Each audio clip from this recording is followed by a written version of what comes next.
Hey guys, welcome back to my channel, and continuing on my endless Doctor Who review marathon with Gridlock, which is Series 3, Episode 3.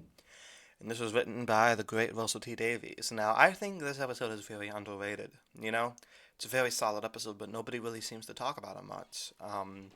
But yeah, probably in terms of Season 3, it's like definitely in the top half of the episodes for me. So it's kind of the end of the trilogy that started with the end of the world, continuing New Earth, and now ends in Gridlock, where they visit New York again on New Earth, and Martha's like, "Oh, you're taking me to the same place as you took Rose," and it's like, well, we have to finish the storyline, Martha. Except, it's several years later, and they're kind of in like the bad parts, or like not only the bad parts, just like the lower reaches of it, kind of like in Star Wars, or like the lower levels of that city planet. So, just like a typical Doctor Who companion, she gets kidnapped in like the first minute of the episode because you need three people to take the fast lane because it's like endless calls just on top of each other. It's just insane. Almost like the highway by my house, but that's a different story. So pretty much the entire episode is the doctor trying to find Martha within like thousands and thousands of calls, and it's like when you get in one, just to go 5 miles away, it takes you like 5 years.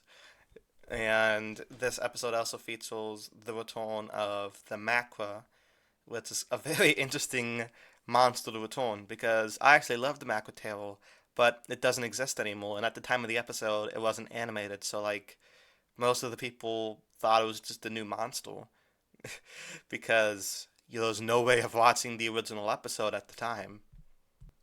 We also get to see like interesting characters, like there's a cat guy, who I wonder like what his species relationship is with Calvinista. Are they like friends, like my dog and my cat are, or do they hate each other like in cartoons and stuff?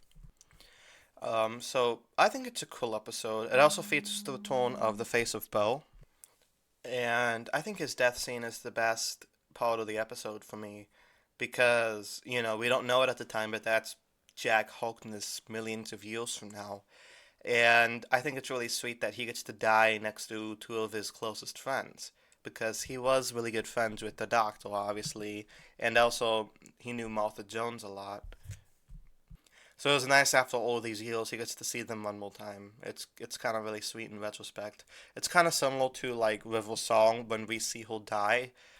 We don't know how big of a character she's gonna be because it's like the first time we see her. It's kind of like that. And his final warning to the Doctor is, "You are not alone," because Professor Yana, you are not alone. Master, that's the whole kind of story arc in this season is like teasing the finale. But I feel like how did he warning the Doctor help anything? Because Yana was still able to escape, so it wasn't really. It was more of a hint for us than it was any sort of relevance for him.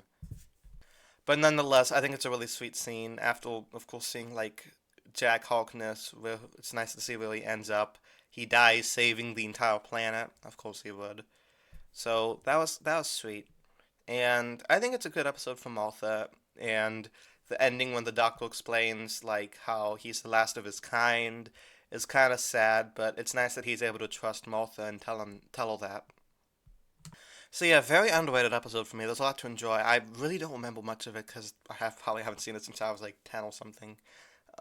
So I'm gonna give it a B minus. Let me know down in the comments what you thought of this episode, and I'll be back next time with probably my least favorite Dalek episode pre-Chibnall, which is the evolution of the Daleks and Daleks in Manhattan. I haven't seen it in a while. Like I said, maybe it'd be better than I remember it. But I just remember like hating the fake New York accents. But Andrew Garfield in it can't be that bad. So yeah, until then, I will see you guys next time. Peace.